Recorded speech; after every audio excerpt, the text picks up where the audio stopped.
Back to Bob Lazar and Gene Huff. Gentlemen, you're back on the air again. All right. So here we are. You're in a little room with a bunch of briefing papers giving you more or less an outline but not specifics of the work being done on. Actually, at that point, did they state what it was that was being worked on? Well, at this point, yeah. This is the first time I really knew exactly what I would be doing.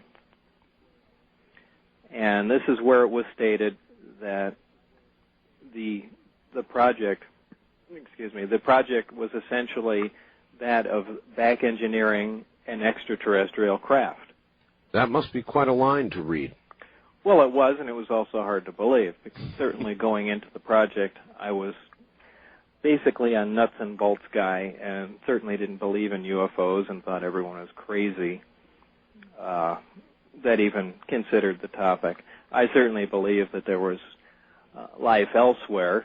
Certainly life can exist on other planets, other galaxies, other solar systems, but I just found it very hard to believe that there was any intelligent life visiting Earth. And you had never had any close encounter of the third kind? No, and I thought people were basically crackpots that thought so. Whacked out. But also, Art, he was into science and technology, and he certainly wasn't well-read. I mean, he had never heard of the, Betty and Barney Hill case, or he didn't know anything about the Roswell crash or anything along those lines. I mean, he wasn't interested, and he didn't pursue it. And if you all remember, really a decade ago, I mean, some of that information was available, but certainly wasn't prevalent to the point that it is today with websites and movies and television shows. Oh, indeed. As a matter of fact, before we proceed, Bob, I'd be very, very interested to hear your reaction.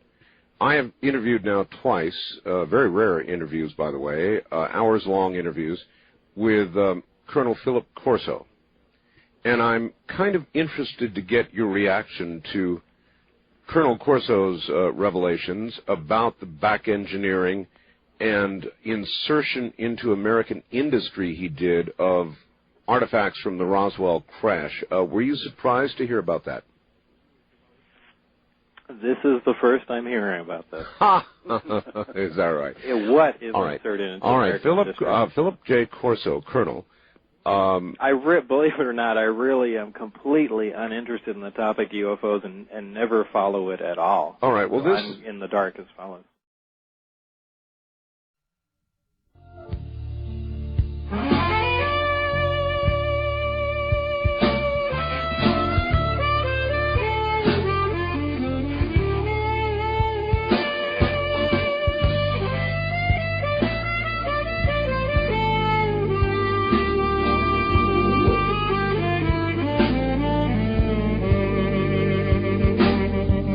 From the Kingdom of Nye, this is Coast to Coast AM with Art Bell on the CBC Radio Network.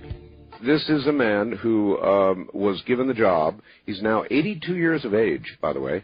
He was given the job of, he was actually handed a filing cabinet by a general, and he was given a job of figuring out what some of these things were and introducing them into American industry, specifically Bell Labs and some others at the time. And these were artifacts from Roswell, and he is very, very credible. He wrote a book called The Day After Roswell. What specifically? What devices? Devices that led to, and it's going to be hard, night vision scopes, for example, fiber optics, for example, the transistor, for example, a lot of leaps that, by the way, particularly the transistor, there's not much of a paper trail for.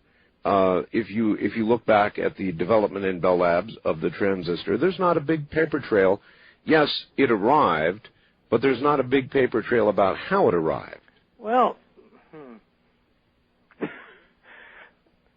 I'm so skeptical of something like that. The reason being, well, let me tell you, certainly you've seen pictures of the first transistor. We know it was developed at Bell Labs. We know there were a couple of guys working on it. But you know what the first transistor was. It was essentially just, it was more along the lines of a diode, just a P-N and a P junction just on a big slab of silicon. It really couldn't do anything. Certainly, if we had been given that advanced technology at that time, wouldn't it have been something a little more down the road? So a lot of it was.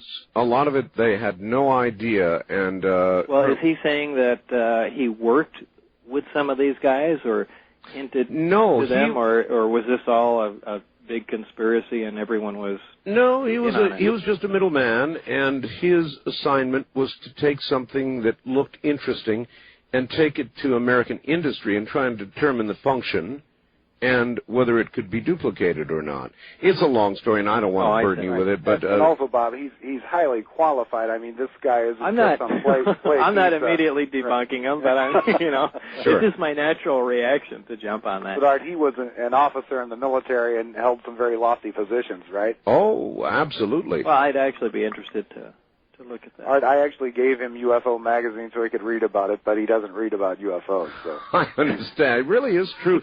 People don't believe this about you, Bob. They think you are the guru of ufology. And boy, have you got the wrong guy. Yeah, and it just isn't true. No, please. You see, I remember the interview I did with you before. I remember it very well. Anyway, so here you are reading about all of this, and you get sort of an overview of it all, and probably by... What are you thinking by then? I mean, is your mouth hanging open? Extraterrestrial? It is to some extent, and another part of me is beginning to wonder whether or not this is true at all, or if this is some sort of psychological test. Mm-hmm. Everything else was so way out, essentially. Maybe this is, another game that we're playing. Maybe they're just trying to determine what reactions of people in science would be to extraterrestrial craft or the fact of extraterrestrial presence of any kind at all. Right, and certainly all these thoughts had gone through my mind. From there, the days have kind of blended together in my mind. It's hard to separate what happened on each day after that, but I believe that the next time I went there was the time that I was actually let in through one of the hangar doors. Now, normally we drove alongside of the installation and came in the main entrance. Mm-hmm. This one time, we drove up and one of the hangar doors was open. Uh-huh. In the hangar doors, as plain as day, or in the hangar door, as plain as day, was the craft that I had later labeled the sport model. A very sleek-looking, very stereotypical flying saucer. My immediate reaction was, this is the new generation fighter that we're working on.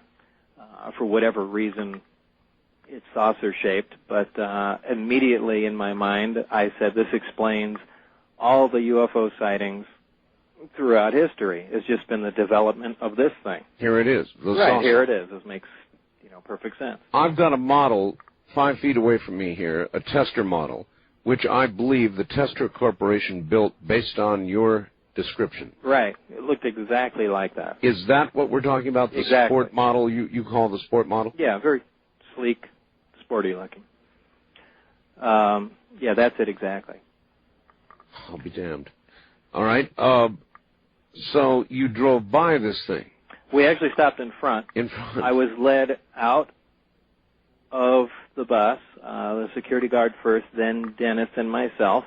Dennis walked on ahead of me, and the security guard told me to keep my eyes forward and just follow Dennis into the back. And at the back of the hangar, there was a door that led into a hallway in the office areas. I walked right by the craft,